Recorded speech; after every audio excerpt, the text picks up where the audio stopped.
나는 김하은, 서울 강남구에 사는 32세의 주부다.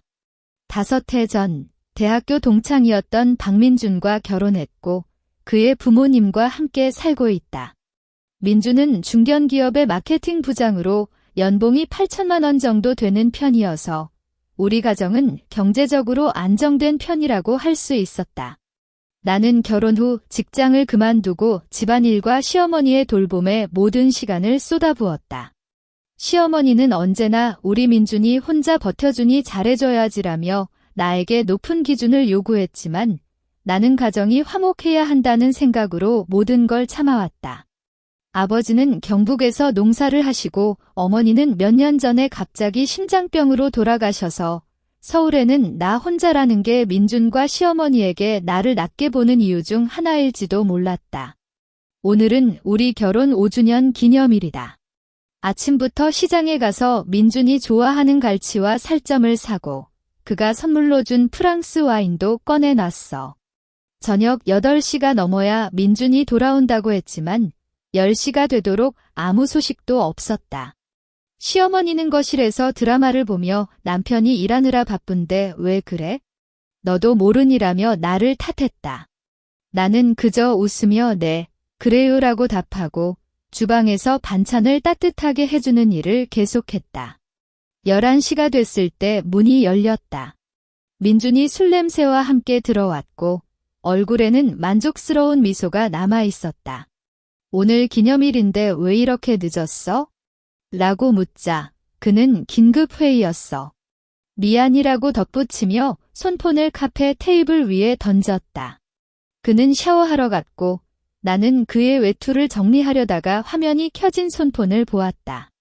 잠금 패턴이 걸려있지 않았는데 가장 위에 있는 카톡 대화창이 눈에 띄었다. 애인이라는 이름의 연락처에서 온 메시지였다. 오늘 푸켓 바닷가 정말 예뻤어. 다음엔 싱가포르로 갈래? 나는 손이 떨렸다. 메시지를 클릭하니 어제 찍은 사진이 첨부되어 있었다. 민준이 옆에 한 여성을 안고 해변에서 웃고 있는 모습이었다. 그 여성은 민준이 직장 동료라고 했던 이수진이었다. 나는 그 사진을 저장한 뒤 샤워를 끝낸 민준에게 손폰을 내밀었다. 이게 뭐야? 어제 너는 회의를 했다고 했잖아. 민준은 잠시 당황했지만 곧 웃었다. 그래. 수진이랑 같이 출장 갔는데 기념사진 찍은 거야? 뭐 소란 피우는 거야? 출장. 카톡에는 애인이라고 적혀 있고 푸켓은 출장지가 아니잖아. 나의 목소리가 높아졌다. 이때 시어머니가 걸어와서 과일 칼을 놓고 말했다. 하은아, 너도 너무 심심해. 우리 민준이 이렇게 우수해서 바깥에 사람이 있으면 그것도 능력이야. 이혼하면 너 어떻게 살아? 집도 없고 돈도 없잖아.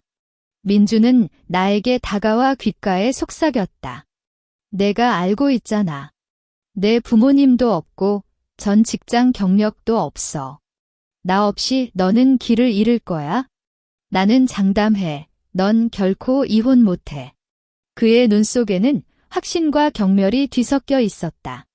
마치 나는 그의 소유물처럼 아무리 구타해도 떠나지 못할 존재였다. 그 순간 나의 심장이 얼어붙었다. 지금까지 참아왔던 모든 위굴과 분노가 한꺼번에 솟아올랐지만 갑자기 평온해졌다. 나는 아무 말도 하지 않고 방으로 돌아갔다. 문서를 닫은 뒤 거울을 보니 눈물을 흘리고 있는 자신이 낯설었다. 이렇게 비겁하고 복종적인 여자가 정말 나인가? 민준의 말은 맞았다. 예전의 나라면 이혼이라고 생각하는 것조차 두렵다. 안정된 생활을 잃는 게 두렵고 주변 사람들의 시선이 두렵고 이혼녀라는 레이블이 두렵다. 하지만 지금은 다르다. 그들의 무관심과 경멸이 나에게 가장 큰 격려가 됐다. 나는 이불 속에서 어머니가 남겨준 은팔찌를 만졌다. 어머니는 여자는 스스로를 지켜야 해라고 말했었다. 그때 나는 결심했다. 이들에게 준 모든 아픔을 배로 갚아주겠다. 그들의 가장 자신 있는 건 돈과 명예였으니 그 모든 걸 박살내는 게 나의 복수다. 민준이 거실에서 수진이에게 전화하는 목소리가 들렸지만 나는 웃었다. 이제 게임은 내 차례다. 다음 날 아침, 나는 평소보다 1시간 일찍 일어났다. 주방에서 민준이 좋아하는 계란말이와 김치찌개를 만들고 시어머니의 약도 차려놨어. 민준이 식탁에 앉았을 때 나는 겁먹은 표정으로 어제는 제가 잘못했어요. 너무 화를 내고 미안해라고 말했다. 민준은 놀란 표정으로 나를 쳐다보았다가 웃었다. 그래, 알았어. 앞으로 그런 소리 안 하면 돼. 시어머니도 수저를 꿰고 이제야 알았구나. 우리 민준이 너한테 잘해주는 거 모르니라며 미소를 띄웠다. 민준이 출근한 뒤 시어머니는 오늘 마트에 가서 양파랑 당근 사와. 저녁에 갈비찜을 만들 거야 라고 명령했다. 나는 네, 시어머니라고 답하고 방으로 돌아가 어머니의 은팔찌를 손목에 끼웠다. 팔찌는 은색이 뒤틀려 살짝 구겨졌지만 어머니의 온기가 아직 남아있는 것 같았다. 나는 핸드폰을 꺼내 강남 부동산 중개라고 검색했고 가장 평점이 높은 중개사무소 번호를 저장했다. 시어머니가 드라마에 집중하는 사이 나는 복도에서 중개인 김대리에게 전화를 걸었다. 김대리님, 강남구 삼성동에 있는 아파트를 매각하고 싶어요. 33평형, 남향이고 학군도 좋은데요. 나는 목소리를 낮추며 말했다. 김대리는 가격대와 매매 조건을 말해주시겠어요? 라고 묻자 나는 시세보다 10% 낮게 해서 15억 원으로 매도할 거예요. 하지만 조건이 있어요. 전액으로 받아야 하고 모든 절차는 일주일 안에 끝내야 해. 김대리는 잠시 침묵했다가 그 정도 빠른 속도는 어렵지만 노력해보겠습니다. 급박한 사유가 있으신가요? 제 친삼촌이 뇌출혈로 수술해야 해서 급히 돈이 필요해요. 나는 미리 준비한 거짓말을 꺼냈다. 어머니의 동생인 삼촌은 실제로 경기도에서 살고 있지만 시어머니와는 거의 연락이 없어 거짓을 속일 수 있었다. 김대리는 알겠습니다. 오늘 오후 2시에 사무소에서 만나서 세부 내용을 이야기합시다. 아파트 등기부사본과 부부관계 증명서는 가지고 오세요. 나는 감사합니다라고 말하고 전화를 끊었다. 등기부사본은 예전에 집계약을 갱신할 때 받아둔 게 있었고 부부관계 증명서는 민준의 서류함에서 쉽게 찾을 수 있었다. 마트에 갔다가 중개사무소에 들렀다. 김대리는 50대 후반의 정숙한 분이었고 나에게 이 정도 가격과 속도는 매우 힘들지만 최근 학군 아파트가 인기가 많아 기회가 있습니다. 만약 구매자가 나온다면 공동 소유인 남편님의 동의가 필요해요. 이는 나에게 가장 큰 걸림돌이었다. 나는 남편이 해외 출장 중이라 연락이 어렵고 삼촌 수술이 급해서 특별한 경우라고 설명했어요. 법적으로 문제가 될까요? 라고 묻자 김대리는 부부 공동재산을 단독으로 매매하는 건 원칙적으로 불법이지만 긴급한 의료 상황을 증명할 수 있다면 추후 분쟁에서 유리할 수 있습니다. 하지만 증거자료를 잘 준비해야 해요. 나는 경북에 사는 아버지에게 전화를 걸었다. 아버지, 어머니의 옛 병원 진료 기록을 가지고 계신가요? 제가 급히 필요해. 아버지는 왜 그래? 너 아무 문제 없지? 라고 걱정하며 묻지만 나는 사업 관련해서요. 나중에 설명할게요 라고 말했다. 아버지는 다음 날 아침 진료 기록을 우송해 주기로 했다. 나는 그 기록을 바탕으로 삼촌의 이름과 증상을 바꾼 가짜 병원 진단서를 만들기로 했다. 인터넷에서 의료문서 작성 전문가를 찾았고 50만 원을 주고 하루 안에 만들어달라고 부탁했다. 저녁 민준이 돌아왔을 때 그는 기분 좋아하게 내일 수진이랑 싱가포르로 출장 간다. 3일 뒤 돌아올 거야 라고 말했다. 나는 마치 놀란 표정으로 그렇군요. 잘 다녀오세요라고 답하고 밥을 많이 챙겨주었다. 민준은 오늘 왜 이렇게 착해? 라고 장난을 치지만 그는 나의 눈 속에 숨겨진 결연함을 전혀 모르고 있었다. 나는 그가 자는 동안 그의 지갑에서 주민등록증과 신용카드 사본을 복사했고 컴퓨터에서 우리 가구의 은행 계좌 정보를 메모했다. 모든 준비는 순조롭게 진행되고 있었다. 김 대리는 저녁 10시에 카톡을 보냈다. 매수자님을 찾았습니다.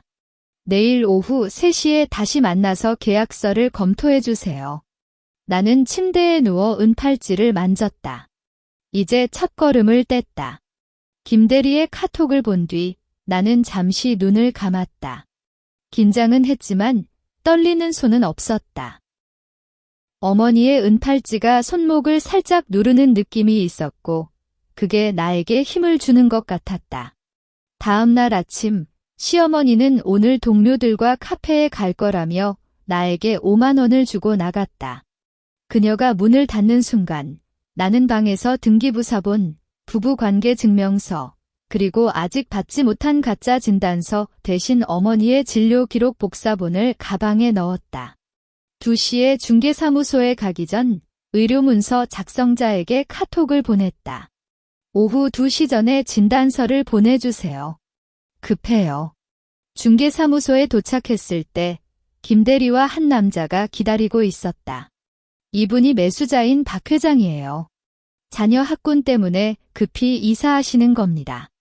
김 대리가 소개해줬다. 박 회장은 40대 중반으로 정장을 입고 단정한 분위기를 풍겼다. 아파트 내부 사진을 봤는데 마음에 들어요?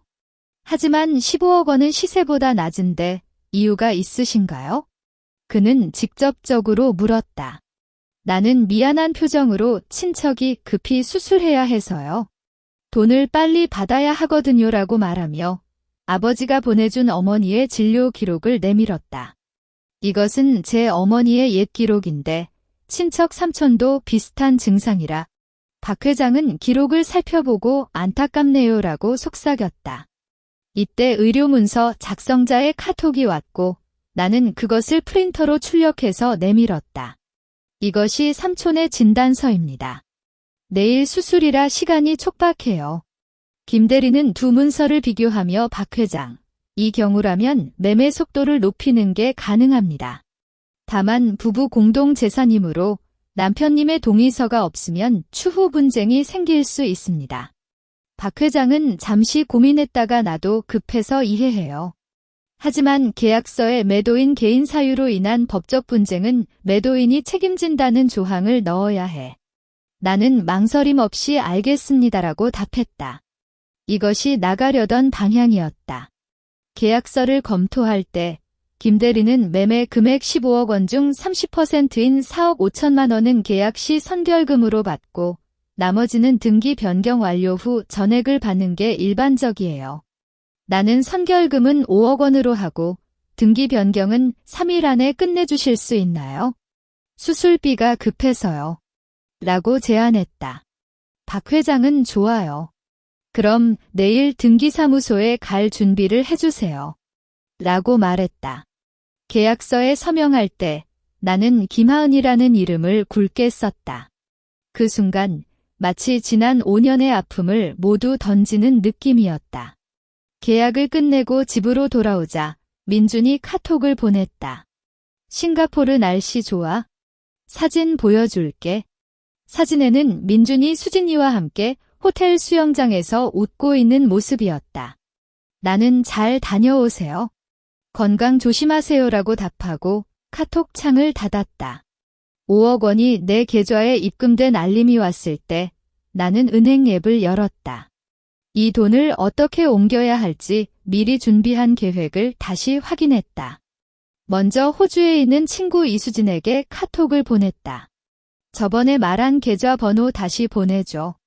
돈을 넣어야 해. 이수진은 대학 시절 동방이었고 지금은 호주에서 변호사로 일하고 있었다. 나는 그녀에게 결혼 생활의 아픔을 털어놓고 복수 계획도 미리 알렸다. 그녀는 괜찮아. 도와줄게. 호주 비자도 도와드릴게 신청할게라고 말해줬다. 나는 5억 원 중 3억 원을 선물이라는 명의로 이수진의 계좌에 보냈다. 나머지 2억 원은 국내 계좌에 남겨 시어머니나 민준이 의심하지 않도록 했다. 저녁 시어머니가 돌아오자 오늘 카페에서 맛있는 케이크를 먹었어. 이건 너를 위해 샀어라고 말하며 시장에서 산 단순한 붕어빵을 주었다. 나는 감사합니다. 시어머니라고 웃으며 받았다. 다음 날 아침 나는 박 회장과 함께 등기사무소에 갔다. 등기 변경 절차는 예상보다 빨리 끝났고 박 회장은 약속대로 10억 5천만 원을 나의 계좌에 입금했다. 이제 총 15억 원이 모두 내 손에 들어왔었다. 나는 김 대리에게 감사 인사를 하고 집으로 돌아갔다. 시어머니는 어디 갔어? 점심도 안 해놨어라고 화를 냈지만 나는 친구가 아파서 병원에 갔어요라고 거짓말했다. 방으로 돌아가자 나는 이수진에게 카톡을 보냈다. 돈 모두 받았어. 비자 신청 좀 빨리 해줘. 민준이 3일 뒤 돌아온다. 이수진은 알았어. 내일까지 준비할게라고 답했다. 나는 은팔찌를 돌렸다. 이제 돈 문제는 해결됐고 다음은 호주로 떠나는 것이다. 민준이 돌아오기 전에 모든 걸 끝내야 했다. 문서 이수진의 카톡이 오는 건 다음 날 아침이었다. 비자 나왔어. 서울 시드니 직항편으로 내일 오후 3시 좌표 예약했어. 표는 카카오페이로 보낼게. 나는 정말 고마워라고 답한 뒤 시어머니의 방으로 갔다. 그녀는 아침 식사를 하며 오늘 시장에 가서 깻잎 사와. 저녁에 김치를 담을 거야라고 말했다. 나는 네, 시어머니. 제가 아침에 장을 봐올게요라고 답하고 가방에 은행 통장과 여권을 넣었다. 시장에 갔다가 은행에 들렀다. 15억 원 중 12억 원을 결혼 전에 빌린 친구 돈 갚기라는 명의로 이수진의 호주 계좌에 보냈다. 외화 송금 절차는 예상보다 복잡했지만 미리 준비한 결혼 전 빌림 증명서 가짜를 제출하니 순조롭게 처리됐다. 남은 3억 원은 국내 계좌에 남겼는데 이건 민준이 돌아왔을 때 삼촌 수술비로 쓰고 남은 돈이라고 변명할 거다. 은행에서 나오자 택배센터의 들러방에 있는 개인 물건을 모두 포장해서 경북 시골의 삼촌 집으로 보냈다.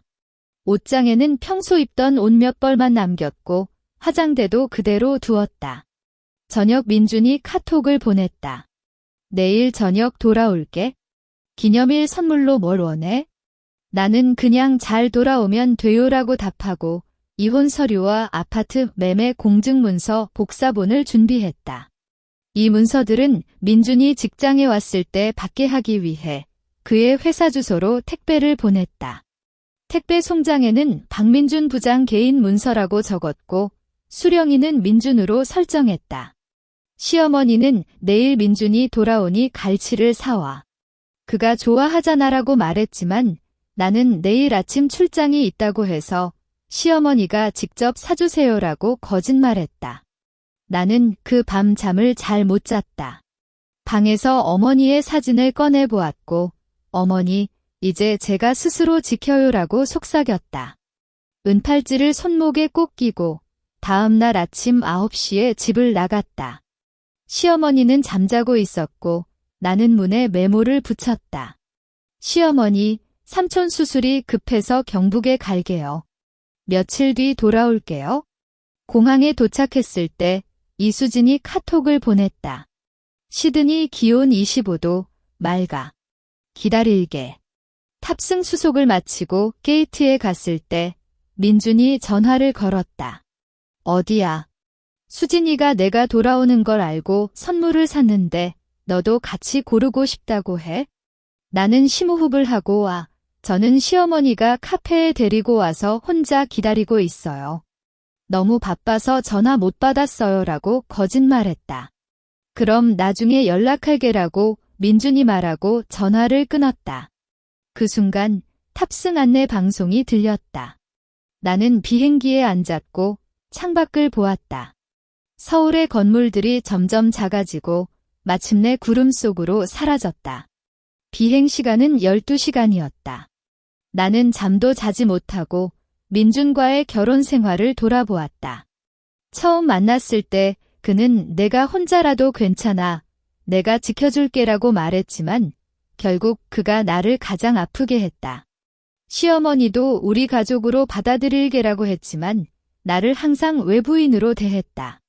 하지만 이제 그 모든 건 과거다. 비행기가 시드니 공항에 착륙했을 때 햇살이 창문을 가득 채웠다. 이수진이 출구에서 손을 흔드는 모습이 보였고 나는 웃었다. 오랜만에 진심으로 웃는 거였다. 이수진과 함께 차에 탔을 때 나는 국내 휴대폰 번호를 해지했다. 카카오톡과 인스타그램도 모두 탈퇴했고 민준과 시어머니의 연락처는 모두 삭제했다. 어떻게 느껴? 너무 좋아 보여? 이수진이 묻자 나는 마치 새살이 돋는 것 같아라고 답했다. 차가 시드니 바닷가를 지나가고 있었는데 바다가 정말 파랗다. 나는 어머니의 은팔찌를 보고 속삭였다. 어머니, 여기 정말 예뻐. 다음엔 함께 와요. 그때 이수진이 민준이 아마 지금 집에 도착했을 거야 라고 말했다. 나는 그저 웃고 바다를 바라보았다. 이제 그의 혼란은 나와 관계없는 일이었다. 박민준은 수진이와 함께 서울공항에 도착했을 때 아직도 만족스러운 미소가 떨어지지 않았다. 싱가포르에서 3일 동안 쇼핑과 레저를 즐겼고 수진이는 다음엔 유럽으로 가자라고 애교를 부렸다. 그는 좋아. 내년엔 그렇게 해줄게라고 약속하며 차 안에서 수진이에게 선물한 목걸이를 꼈는다. 집 앞에 도착했을 때 그는 하은이가 뭘 해놨어야 할지 기대되네라고 웃었다. 그는 아직도 나가 수줍게 기념일 선물을 받고 자신의 용서를 구하는 모습을 상상하고 있었다. 열쇠를 돌렸을 때 문은 쉽게 열렸다. 하지만 거실로 들어서는 순간 민준의 표정은 갑자기 어두워졌다. 평소엔 깨끗하게 정리된 거실이 텅 비었다. 소파, TV, 식탁은 모두 사라졌고 벽에는 목구멍과 물자국만 남아있었다. 이게 뭐야? 하은아. 김하은. 그는 큰 소리로 외쳤지만 아무 답변도 없었다. 수진이는 겁먹은 표정으로 혹시 이사했어요? 라고 묻지만 민준은 그저 말없이 방으로 달려갔다. 주침실도 마찬가지였다. 나의 옷장은 텅 비었고 민준의 옷만 아무렇지도 않게 걸려 있었다. 화장대 위에는 나의 화장품이 하나도 없었고 유일하게 남아있는 건 벽에 걸린 우리 결혼 사진이었다. 하지만 사진 속 나의 얼굴은 칼로 잘려나가 있었고 오직 민준의 얼굴만 홀로 남아있었다. 이 미친 사람. 민준은 사진을 벽에서 떼어내어 바닥에 내리치고 핸드폰을 꺼내 나에게 전화를 걸었다. 이 번호는 사용 중이지 않거나 없는 번호입니다. 자동 응답음이 들렸다. 그는 카톡도 보냈지만 상대방이 카카오톡을 사용하지 않거나 차단했습니다라는 문구가 떴다. 수진이는 어디에 갔을까요? 시어머니에게 연락해보세요라고 제안했다. 민준은 급히 시어머니에게 전화를 걸었다. 어머니, 하은이가 어딨어? 집에 물건이 다 사라졌어. 시어머니는 뭐라니? 나 지금 동료 집에 와 있는데 어떻게 된 거야? 라고 소리치며 질문했다. 10분 뒤 시어머니가 돌아왔고 거실을 보자 기절할 뻔했다. 이게 무슨 짓이야? 김하은 그 애가 어디로 갔어? 시어머니는 소리를 지르며 주방과 방을 뒤져봤지만 나의 흔적은 하나도 없었다. 문에 붙어있던 나의 메모를 보고 경북에 갔다고? 그럼 왜 물건을 다 치웠어? 라고 화를 냈다. 민주는 아파트 관리사에게 물어보자라고 말하며 관리사실을 전화했다. 박 부장, 당신의 아파트는 3일 전에 김하은 부인의 이름으로 매매 계약이 체결되었고 어제 등기 변경까지 끝났습니다.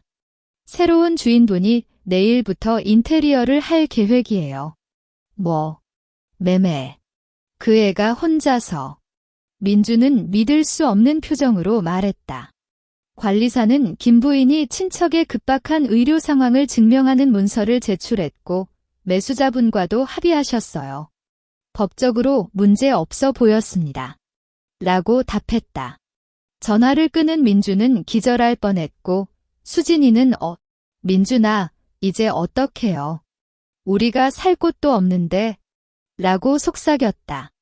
그때 민준의 휴대폰이 울렸다. 회사 앞 택배센터에서 온 전화였다. 박민준 부장님, 개인 문서 택배가 도착했습니다.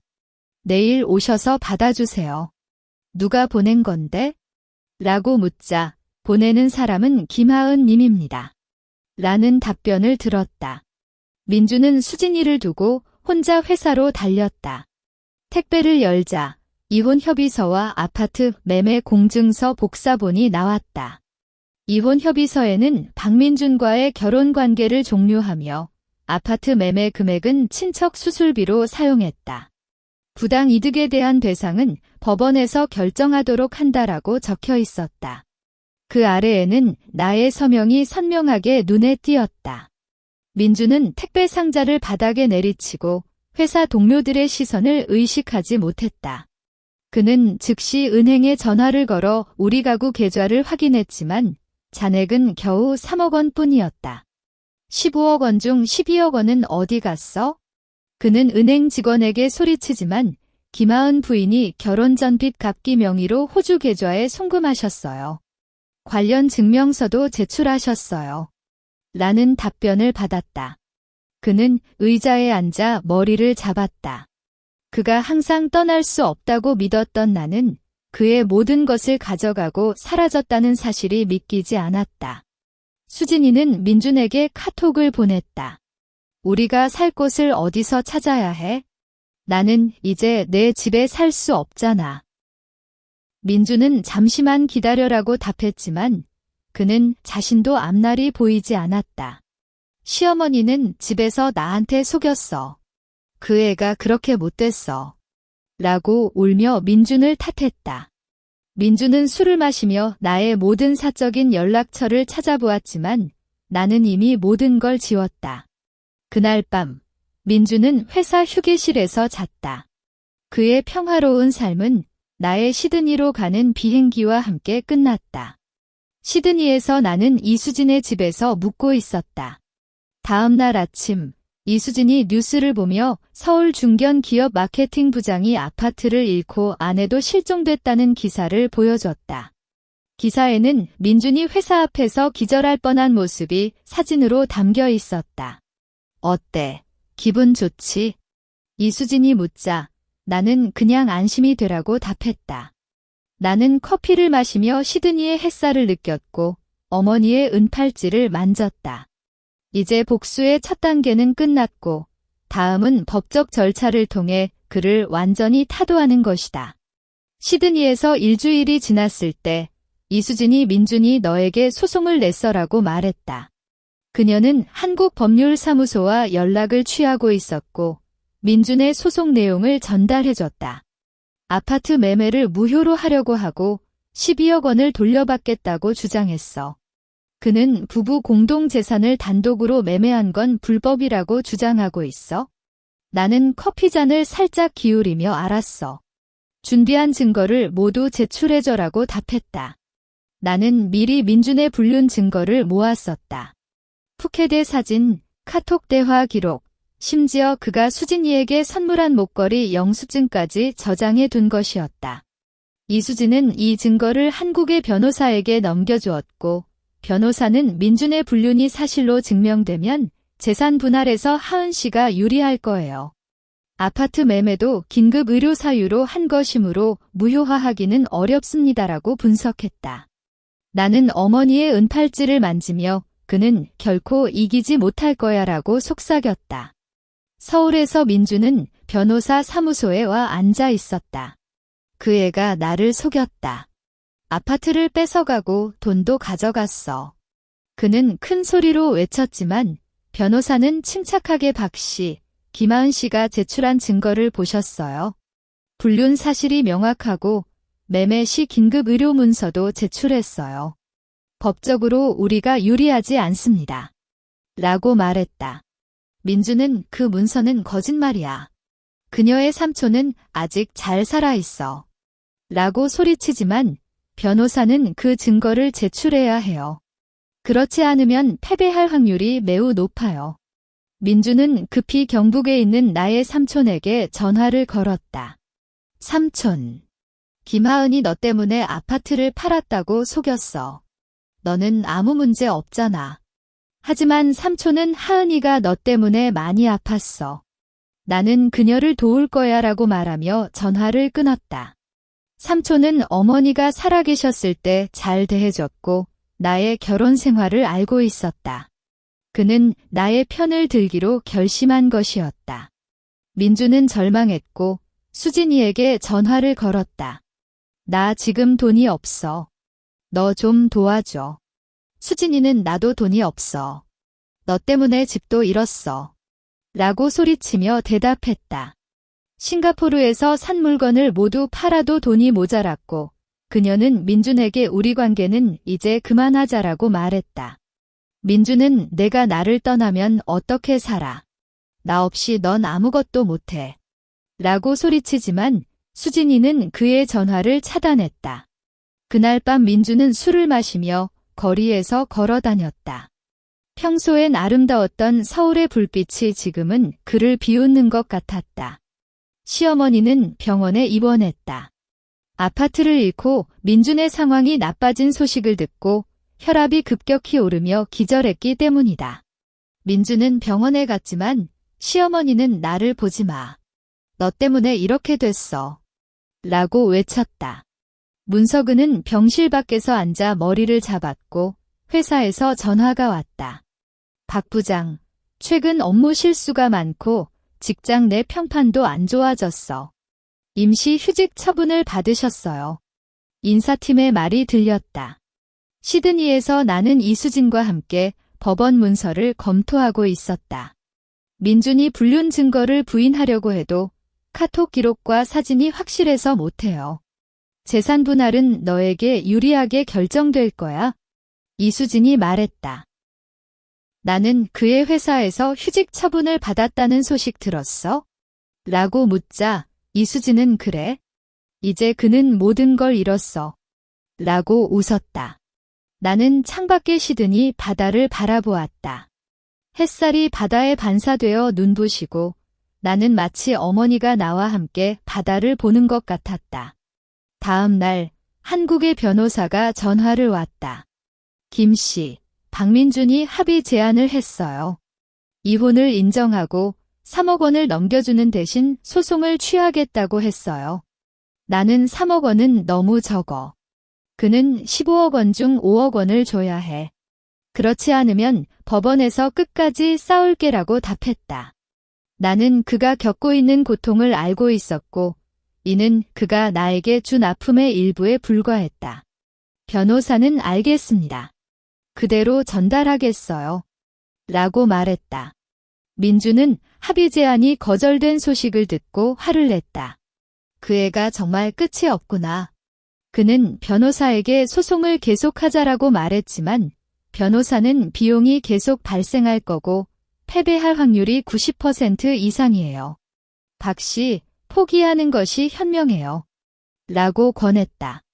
민주는 무력감에 젖었고 마지막으로 나에게 카톡을 보냈지만 메시지는 전송되지 않았다. 그는 나의 모든 연락처를 잃었고 이제 그의 앞에는 오직 패배만 남아 있었다. 나는 시드니에서 한국 음식을 만드는 법을 배우고 있었다. 이수진과 함께 밥을 먹으며 너는 이제 어떻게 할 거야? 한국으로 돌아올 거야? 라고 묻자 나는 아니야. 여기서 새로운 삶을 살 거야. 하지만 다른 여성들이 나처럼 아파하지 않도록 도와주고 싶어라고 답했다. 나는 의료 관련 자선단체에 기부를 하기로 결심했고 이수진과 함께 여성권익 보호 활동에도 참여할 계획이었다. 어머니의 은팔찌는 손목에 꼭 끼고 있었고 이는 나의 용기와 희망의 상징이 되었다. 민준이 합의 제안을 거절당한 지 3일 뒤 한국의 변호사가 다시 전화를 왔다. 김 씨, 박민준이 5억 원을 낸다는 조건에 동의했어요. 그는 이제 법원 비용도 감당 못해서 포기했어요. 변호사의 목소리는 안도에 찼었다. 나는 커피잔을 내려놓고 그럼 계약을 정리해서 보내줘. 이혼 증명서는 반드시 완벽하게 처리해줘라고 답했다. 어머니의 은팔찌가 손목에 살짝 닿았고 그 느낌이 나에게 잘하고 있어라고 말해주는 것 같았다. 이수진은 이제 모든 게 끝나는구나라고 웃으며 나의 어깨를 두드렸다. 그녀는 한국으로 돌아가 변호사와 함께 최종 합의서를 작성할 계획이었다. 내가 보내준 12억 원 중 일부로 시드니 외곽의 농장을 찾아봤어. 20억 원 정도면 충분히 살 수 있고 받아도 보여라고 말하며 노트북에 저장된 농장 사진을 보여줬다. 푸른 하늘 아래 풀밭과 오렌지, 나무가 늘어선 모습이 정말 아름다웠다. 여기서 살고 싶어라고 나는 속삭였다. 서울중앙지법에서 최종 심리가 열렸을 때 나는 시드니에서 화상으로 출석했다. 민주는 안경을 쓰고 표정이 쓴찌푸려졌으며 예전의 자신감은 하나도 없었다. 나는 김하은 씨에게 5억 원을 지불하고 이혼을 인정합니다. 그는 작은 소리로 말했고 법관은 박민준 씨의 불륜이 확인되었고 김하은 씨의 아파트 매매는 긴급 의료 사유로 인한 것으로 인정합니다. 재산 분할은 합의 내용에 따라 진행하며 이혼을 선고한다라고 판결했다. 판결이 내려진 순간 민주는 머리를 꼬박 꺾었고 나는 화면을 끄고 깊은 숨을 쉬었다. 5억 원이 내 계좌에 입금된 알림이 왔을 때 나는 이수진과 함께 농장을 구매하기로 결정했다. 농장 주인은 호주인 할아버지였고 여기서 오렌지 주스와 꿀을 만드는 걸 가르쳐 줄게라고 친절하게 말했다. 나는 농장에 살기 위한 가구를 사고 어머니의 사진을 거실 벽에 걸었다. 어머니, 이제 여기가 우리 집이에요라고 말하며 사진에 입맞춤을 했다. 은팔찌는 농장을 돌아다닐 때마다 손목에 꼭 끼고 있었고 햇살을 받으면 반짝이는 광채가 아름다웠다. 한국에서 온 공동 친구 박지민이 카톡을 보냈다. 민준이 회사에서 완전히 해고됐어. 불륜 사실이 회사에 퍼졌고 이전에 한 업무 실수도 발각됐어. 지민은 우리 결혼식에도 왔던 친구였고 나의 상황을 알고 있었다. 시어머니는 병원에서 퇴원했지만 혼자 사는 아파트도 값을 팔아야 해. 수진이는 다른 남자와 만나는 걸 봤어. 정말 다들 각자 처벌을 받았어. 나는 고마워, 알려줘서라고 답하고 친구의 카톡을 저장했다. 민주는 결국 대구로 내려가 아버지의 작은 공장에서 일하게 됐다. 지민은 매일 술만 마시고 투덜거려. 예전의 부장님 모습 하나도 없어라고 말했다. 한 번은 나에게 전화를 걸려고 했지만 나는 이미 모든 연락처를 변경했기 때문에 접속할 수 없었다. 그는 나에게 남긴 마지막 메시지는 미안해였지만 나는 그 메시지를 본 적도 없었다. 지난 아픔은 이미 시드니의 바람과 함께 사라졌기 때문이다. 나는 농장에서 오렌지 주스를 만드는 사업을 시작했고 이수진은 법률 지원을 통해 여성권익 보호단체와 협력하기로 했다. 매주 토요일에는 단체에서 주최하는 강연에 참석하여 자신의 경험을 이야기했고 여자는 스스로를 지켜야 한다는 메시지를 전달했다. 한 번은 한국에서 온 여성이 당신의 이야기 때문에 이혼할 용기가 생겼어라고 고마워하며 인사를 했을 때 나는 눈물을 참지 못했다. 어머니가 원했던 것, 바로 이런 삶이었다. 가을이 되었을 때 농장의 오렌지가 익었다. 나는 이수진과 함께 오렌지를 따고 주스를 만들었다. 햇살이 부드럽게 내리쬐고 새소리가 들리는 아침. 나는 테이블에 오렌지 주스와 토스트를 차려놓고 어머니의 사진을 바라봤다. 어머니, 오렌지 주스 맛있어. 한 입 마시고 싶어? 라고 속삭였다. 은팔찌가 햇살에 반사되어 사진 위에 빛을 던졌고 마치 어머니가 미소를 짓고 있는 것 같았다. 저녁에 이수진과 함께 바다에 걸어갔다. 시드니의 해질녘은 정말 아름다웠고 노을이 바다를 붉게 물들였다. 내년엔 여성자립지원센터를 세우고 싶어라고 나는 말했고 이수진은 나도 함께해. 법률 상담까지 해줄게라고 답했다. 우리는 손을 잡고 해질녘을 바라보았고 나는 느꼈어. 복수는 끝났지만 새로운 시작은 지금부터였다. 나는 더 이상 김하은이 아니라 스스로를 지키고 다른 사람도 돕는 희나로 살아갈 것이다. 밤에 잠들기 전 나는 은팔찌를 손에 들고 잠을 청했다. 지난 5년의 아픔, 복수의 결연함, 새로운 삶의 기대가 모두 이 팔찌에 담겨 있었다. 다음 날 아침은 새로운 오렌지를 따러 일어나야 했고 또 다른 여성에게 용기를 주는 강연도 기다리고 있었다. 나는 눈을 감고 미소를 지었고 시드니의 밤바람이 창문을 부드럽게 두드렸다. 시드니의 겨울이 가고 봄이 찾아왔을 때 나의 농장은 오렌지 색으로 물들었다. 작년 가을에 따먹은 오렌지로 만든 주스가 시드니 로컬 마켓에서 인기가 폭발했고 하은의 오렌지 주스라는 브랜드도 조금씩 이름이 알려지기 시작했다. 아침 6시에 일어나 해를 맞으며 오렌지를 따고 오후에는 주스 포장과 주문 처리에 바쁘지만 이런 일상이 전혀 지루하지 않았다. 어머니의 은팔찌는 작업할 때마다 손목을 두드리지만 그건 마치 조심해라는 안보이자 잘하고 있어라는 격려였다. 이수진이 한국에서 돌아왔을 때 여성자립지원센터의 준비는 이미 절반을 넘겼다. 그녀는 한국에서 많은 기업이 후원을 신청했어. 너의 이야기가 온라인에서 퍼졌는데 여성의 용기라고 불리워지고 있어라고 웃으며 노트북을 보여줬다. 기사에는 나의 농장 사진과 함께 불행한 결혼에서 벗어나 새로운 삶을 열다라는 제목이 적혀 있었다. 하지만 돈 관리가 중요해. 농장 사업과 센터 운영을 분리해야 해라고 이수진은 진지하게 말했고 나는 내 센터 전용 계좌를 만들었어. 매달 주스 매출의 30%는 센터에 넣기로 했어라고 답했다. 센터 장소는 시드니 시내에 있는 오래된 건물을 리모델링하기로 결정했다. 벽을 헐고 새로 칠할 때 이수진과 함께 벽에 그림을 그렸다. 여기엔 웃고 있는 여성들의 모습을 그려야 해라고 이수진이 말하며 붓을 들었고 나는 어머니의 모습을 그렸다. 그림 속 어머니는 젊었을 때의 모습이었고 손에는 은팔찌를 끼고 있었다.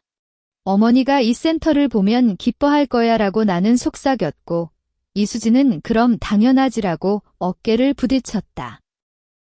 한국에서 센터 자원봉사자로 왔을 사람이 연락을 했다. 저는 김하은 씨의 이야기를 들고 왔어요. 저도 불륜한 남편 때문에 이혼했고 새로운 삶을 찾고 싶어요라고 전화해서 말했었다. 그녀의 이름은 이민주였고 전 직업은 디자이너였다. 민주가 센터에 도착했을 때 그녀는 여기 정말 따뜻해요라고 눈물을 글썽이며 말했다. 나는 그녀에게 오렌지 주스를 주고 우리 함께 새로운 시작할 거야라고 위로했다. 민주는 센터의 인테리어 디자인을 맡아주기로 했고 그녀의 아이디어로 센터는 더욱 아늑해졌다. 박지민이 다시 카톡을 보냈다. 민준이 아버지의 공장에서도 잘못을 해서 쫓겨났어. 이제 대구 거리에서 알바를 하고 있어라고 말했다. 사진에는 민준이 낡은 작업복을 입고 짐을 나르는 모습이 있었고 예전의 부장님 풍모는 하나도 없었다. 시어머니는 빚 때문에 대구 아파트도 팔았어. 이제 민준이랑 같이 방 한 칸만 빌려 살고 있어. 지민의 메시지가 이어졌다. 나는 사진을 지우고 고마워라고 답했다. 그들의 처지는 안타깝지만 이는 그들이 스스로 선택한 길이었다. 센터 준비가 마무리되기 전 로컬 신문 기자들이 인터뷰를 왔다. 김 씨는 왜 여성 지원 활동을 하시는 걸까요? 라고 묻자 나는 어머니의 은팔찌를 보며 제 어머니가 여자는 스스로를 지켜야 한다고 말했어요. 제가 겪은 아픔을 다른 여성들은 겪지 않았으면 해서요라고 답했다. 인터뷰 내용은 다음 날 신문 첫 페이지에 실렸고 오렌지 주스로 여성의 희망을 키우다라는 제목이 눈에 띄었다. 그날 저녁 주문이 평소보다 3배 많이 들어왔고 많은 여성들이 센터 오픈 축하한다는 메시지를 보냈다. 민주는 오픈 당일 한국에서 온 여성들이 10명 정도 와요. 저희가 함께 만든 이야기가 전달되고 있어라고 기쁜 소리로 말했다. 나는 농장에서 오렌지를 따서 센터에 가져왔고 민주와 함께 오렌지 꽃 장식을 만들었다. 이수진은 법률 상담실을 마련했고 첫 번째 상담 대상은 한국에서 온 단순 노동자 여성이야. 남편에게 폭력을 당했어라고 말했다. 나는 그녀를 잘 받아주자라고 답하며 어머니의 사진을 센터 로비에 걸었다. 오픈 전날 저녁, 세 사람은 센터에서 피자 파티를 했다. 내일이 정말 기대되네라고 민주가 말하며 맥주를 들고 토스트를 제안했고 나는 우리가 함께 만들어갈 거야라고 웃었다. 창밖에는 시드니의 불빛이 반짝이고 안에는 우리 세 사람의 웃음소리가 떠돌았다. 나는 은팔찌를 손에 들고 어머니, 내일 센터가 오픈해. 함께 해줘라고 속삭였다. 바람이 창문을 불어닫고 센터의 조명은 부드럽게 우리를 감싸고 있었다. 잠들기 전 나는 농장의 카메라를 확인했다. 오렌지 나무들이 바람에 살랑이고 있으며 새들이 나무에 앉아 있었다. 내일은 센터 오픈일이고 또 다른 여성들의 이야기가 시작될 것이다. 나는 눈을 감고 미소를 지었고 은팔찌의 온기가 손목에서 느껴졌다. 이는 과거의 아픔을 기억하는 상징이자 앞으로의 희망을 담은 증표였다. 새벽 5시, 나는 일어나 센터로 갔다. 민주와 이수진이 이미 기다리고 있었고 센터 문 앞에는 장식용 오렌지와 꽃이 배치되어 있었다. 태양이 뜨는 순간 첫 번째 방문객인 한국 여성이 왔고 그녀는 저는 당신의 이야기 때문에 왔어요라고 눈물을 글썽이며 말했다. 나는 그녀의 손을 잡고 안녕하세요. 여기서 새로운 시작해요라고 말했고 은팔찌가 햇살에 반짝였다. 첫 번째 방문객인 정윤희 씨는 28살이었다. 한국에서 결혼한 뒤 호주로 이민 왔지만 남편이 실업 후 알코올 중독에 빠지면서 폭력을 퍼붓기 시작했다. 오래전부터 이혼하려고 했는데 남편이 돈도 없고 외국인이 넌 못 가라고 협박했어요. 지난주엔 아이를 데리고 도망쳤어라고 울며 말했고 팔에 감춰두던 붕대가 살짝 보였다. 나는 민주에게 신호를 보내주었고 민주는 따뜻한 차를 가져오며 여기선 안전해요라고 위로했다. 나는 윤희 씨에게 어머니의 은팔찌를 살짝 보이며 저도 한때는 덥으면 살 수 없다고 믿었어요. 남편과 시어머니에게 모든 걸 잃을 거라 생각해서 아무것도 못했죠라고 자신의 이야기를 털어놨어. 푸켓 사진을 보고 겁먹었던 그날의 느낌, 빈집을 떠나 시드니로 왔을 때의 설렘을 이야기했을 때 윤희 씨의 눈물은 점차 그쳤다. 그럼 저도 아이와 함께 살 수 있나요? 라고 묻는 목소리에는 살짝 희망이 깃들었다. 이수진은 즉시 한국과 호주 양국 법률에 대해 설명했다. 호주에서는 가정폭력이 매우 심각하게 다뤄져요. 폭력 증거만 확보하면 보호 주문을 받고 이혼 시 아이 양육권도 윤희 씨에게 갈 확률이 높아요. 한국에서의 재산 문제도 함께 해결해 줄게라고 말하며 윤희 씨의 팔에 있는 상처를 촬영하고 증거를 정리했다. 나는 저희 농장에 방이 있어요. 당분간 거기서 살고 아이는 주변 유치원에 다닐 수 있어라고 제안했고 윤희 씨는 고개를 끄덕이며 정말 감사합니다라고 울었다. 저녁에 윤희 씨와 아이를 농장에 데려왔을 때 아이는 오렌지 나무 사이를 뛰어다니며 웃었다. 엄마, 여기 예뻐. 라는 소리가 들렸을 때 윤희 씨의 눈에선 감동의 눈물이 또 흘렀다. 나는 그녀에게 오렌지 따는 방법을 가르쳤고 매일 이렇게 노동하면 마음이 편해요라고 말했다. 윤희 씨는 오렌지를 따며 오랜만에 숨을 쉬는 것 같아요라고 속삭였고 그녀의 손에는 아이가 그린 그림이 들려 있었다. 박지민이 카톡으로 민준의 최신 소식을 보냈다. 민준이 대구 공사장에서 일하다가 다리에 부상을 입었어. 병원비도 못 내고 시어머니가 혼자 돌보고 있어라는 메시지와 함께 민준이 까맣게 그은 얼굴로 병원 침대에 누워있는 사진이 첨부되어 있었다. 이전에 만나던 수진이도 연락 안 하고 빚더미만 커졌어 지민은 덧붙였다. 나는 사진을 보고 잠시 침묵했다. 복수의 기쁨은 없었고 그저 이젠 그의 삶이야라고 생각했다. 이수진이 윤희 씨의 보호 주문을 성공적으로 받아왔을 때 센터는 두 번째 방문객을 맞았다. 한국에서 온 40대 여성이었고 부부 공동 사업을 하다가 남편이 돈을 훔쳐가고 실종됐다. 저도 김하은 씨의 이야기를 들고 왔어요. 돈도 없고 방황했는데 라고 말했고 나는 그녀에게 주스 사업의 파트타임을 제안했다. 여기서 일하면서 돈을 모으고 법적으로 문제를 해결해요. 함께 할 거예요라고 말했을 때 그녀의 눈에는 빛이 들어왔다. 농장 주문이 폭발해서 인력을 고용해야 했다. 나는 센터에 와 있는 여성들에게 우선적으로 제안했고 윤희 씨도 아이가 유치원에 갈 시간에 함께 일하고 싶어요라고 참여를 신청했다. 주스 포장 작업을 함께 할 때 여성들의 웃음소리가 농장을 가득 채웠다. 한 번은 윤희 씨가 이 은팔찌 정말 의미 있는 것 같아요라고 말하며 나의 손목을 살짝 만졌고 나는 여자들의 힘이 이어지는 상징이에요라고 웃었다. 한국에서 온 기업이 하은의 오렌지 주스를 한국으로 수출하자는 제안을 했다. 한국 여성들에게 이 주스가 용기가 되길 바란다라고 기업 대표가 말했고 나는 이수진과 함께 계약을 검토했다. 이 수출로 센터 운영 자금도 충분해질 거고 더 많은 여성을 도울 수 있어 이수진이 기쁜 소리로 말했고 나는 윤희 씨들에게 이 소식을 전했을 때 그들의 환호 소리가 들렸다. 저녁에 모든 사람이 잠든 뒤 나는 농장의 오렌지 나무 아래에 앉았다.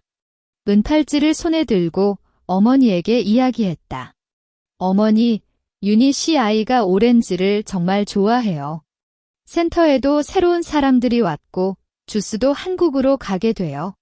제가 스스로를 지키고 다른 사람도 도울 수 있게 됐어라고 속삭였고 바람이 나무 잎사귀를 흔들며 잘하고 있어라고 답하는 것 같았다.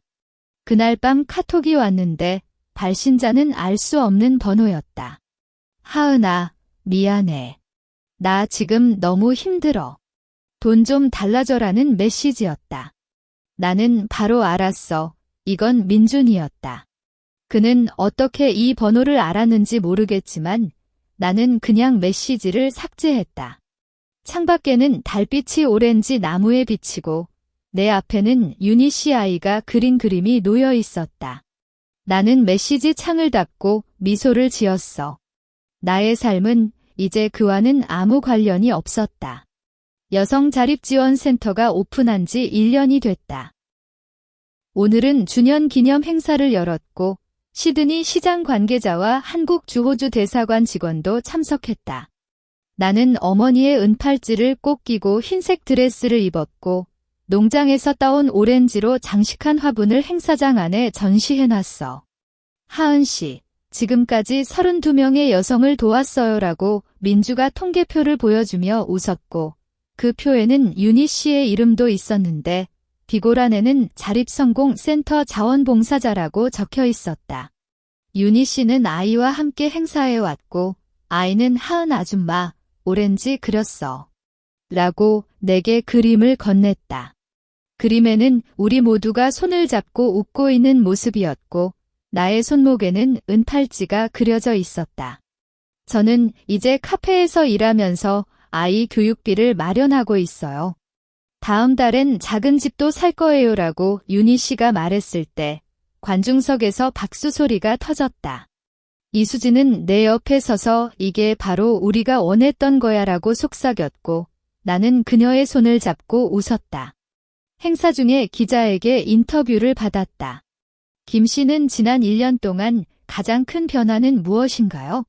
라고 묻자 나는 은팔찌를 살짝 들어 보이며 복수를 생각했을 땐 혼자였지만 이제는 많은 사람과 함께해요. 제가 겪은 아픔이 다른 사람의 힘이 된다는 게 가장 큰 변화입니다라고 답했다.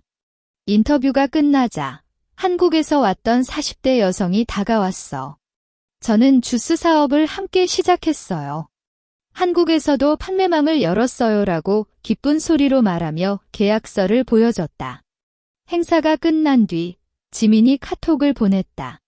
민준이 빚 때문에 체포됐어. 대구에서 불법 채무 조달로 경찰에 잡혔어라는 메시지였다. 사진에는 민준이 수갑을 끼고 경찰관에게 안내받는 모습이 있었고 시어머니는 옆에서 울고 있었다. 그의 공장도 경매로 나갔고 이제 진짜 아무것도 없게 되었어. 지민은 덧붙였다. 나는 메시지를 읽고 잠시 침묵했다. 복수의 기쁨보다는 안도감이 컸고 이제 끝이다라고 생각했다. 저녁에 모든 사람이 떠난 뒤 나는 농장의 오렌지 나무 아래에 앉았다. 이수진과 민주, 윤희 씨가 남아서 오렌지 주스와 샌드위치를 나눠 먹었어. 내년엔 한국에도 센터를 세우고 싶어라고 이수진이 말했고 민주는 디자인은 제가 할게. 라고 외쳤다. 윤희 씨는 저도 함께 할게요. 제가 겪은 이야기를 통해 더 많은 여성에게 용기를 주고 싶어라고 말했고 우리는 모두 손을 모아 건배를 했다. 나는 어머니의 사진을 꺼내놨어. 어머니, 오늘 행사 잘 끝났어. 많은 사람이 함께 왔고 모두 잘 살고 있어요라고 속삭였고 은팔찌가 달빛에 반짝였다. 이 팔찌는 결혼 5주년 기념일에 혼란스러웠던 밤, 시드니로 떠나는 비행기 안, 센터 오픈일에 항상 나의 손목에 있었어. 그것은 어머니의 사랑이자 나의 용기이자 여성들 사이에 이어지는 힘이다. 이수진이 내일 아침 오렌지 수확이 많은데 준비됐어? 라고 묻자 나는 고개를 끄덕였다. 지난 1년은 복수에서 시작했지만 이제는 희망으로 가득 차 있다. 나는 더 이상 박민준의 아내가 아니라 김하은이며 농장 주인, 주스 브랜드 소유자, 여성 지원자로 살아가고 있어. 아침 해를 맞으며 오렌지를 따고 오후에는 센터에서 여성들과 이야기 나누는 일상이 평범하지만 이것이 가장 빛나는 삶이다. 밤에 잠들기 전 나는 농장의 창문을 열었다. 시드니의 바람이 오렌지 향기를 안고 들어왔고 별들이 하늘에 가득 떠 있었다. 아이가 그린 그림을 베드 앞에 놓고 은팔찌를 손목에 끼고 잠을 청했다. 내일도 좋은 날이 될 거야라고 속삭였고 마치 어머니의 손이 부드럽게 내 머리를 쓰다듬는 느낌이 왔다. 다음 날 아침 해가 뜨는 순간 나는 일어났다. 윤희 씨와 아이, 이수진, 민주가 이미 농장에서 기다리고 있었고 그들은 오렌지 수확 시작이라는 외침과 함께 나무에 손을 뻗었다. 나는 은팔찌를 확인하고 가장 커다란 오렌지를 따왔다. 햇살이 오렌지에 반사되어 눈부시고 우리의 웃음소리가 바닥까지 닿아 보이는 기분이었다. 나는 이제 알았다. 진정한 복수는 남자를 무너뜨리는 게 아니라 자신을 구하는 것이다. 잃어버린 것을 아끼지 않고 새로 시작하는 용기, 혼자가 아니라 함께하는 힘, 그것이 진정한 성공이다. 어머니의 은팔찌는 여전히 손목에 있고 이 팔찌는 앞으로도 많은 여성에게 용기를 줄 것이다. 시드니의 햇살이 따뜻하고 오렌지 향기가 진하고 나의 삶은 이제 빛나고 있다.